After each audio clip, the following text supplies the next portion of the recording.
All right, we're back. Welcome back to Up North at 4. We're joined by Eric and Kathleen of Oneida County Clean Waters Action. How are both of you doing today? Good. Good. Doing good. Very good. What is Oneida County Clean Waters Action? Oh, I wasn't ready for that. Okay, I know, it's a tough one. With He's local? the grand poobah, so. I'm the green.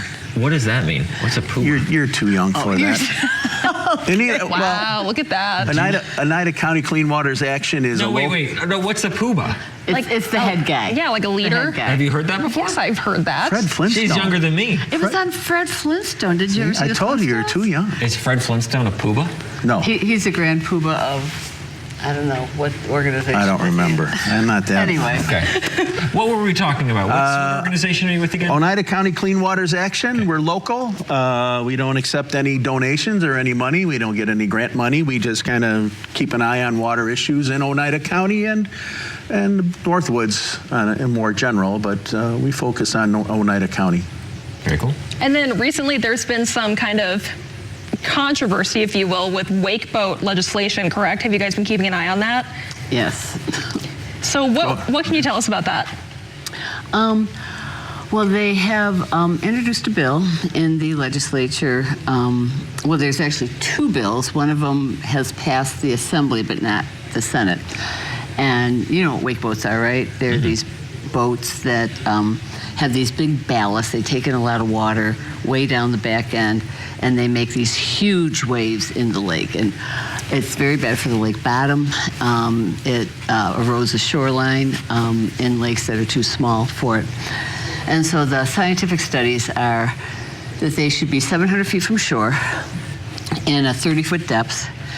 And what else? I think it was the third one. 7 feet from shore, 30-foot depth. Oh, and no lakes larger or smaller than, what, 1,500 acres? Is that it? Something like that. I think the 700-foot and the 30-foot depth is the main thing, and then the ability of towns, local towns, to have their own ordinances is important. So then this first bill that they have, that the Assembly passed, but so now it's going to the Senate.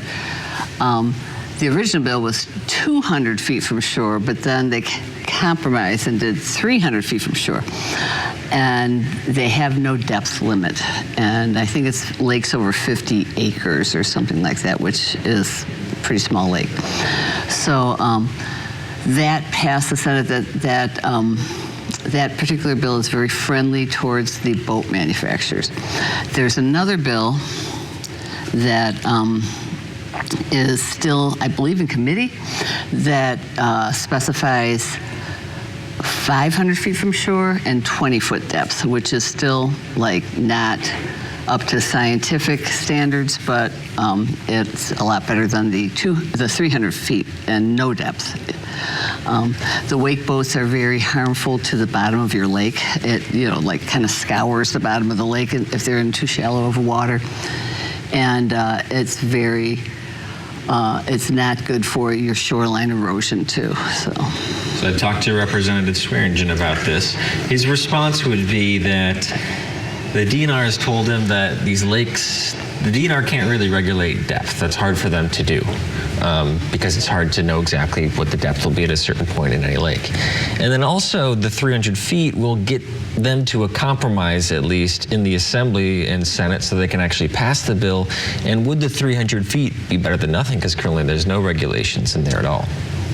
No, actually, I disagree vehemently with Mr. Swearingen's position on wakeboats. 500 feet for sure is necessary. You're talking about $200,000 boats.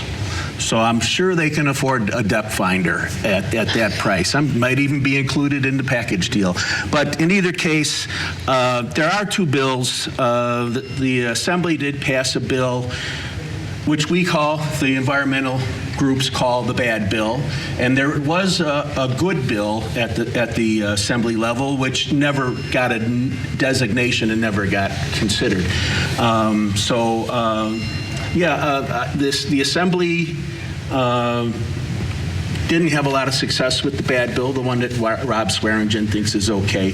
And so they wound up having to tack on crane hunting as an amendment onto the wave boat bill just to get it voted through the Assembly.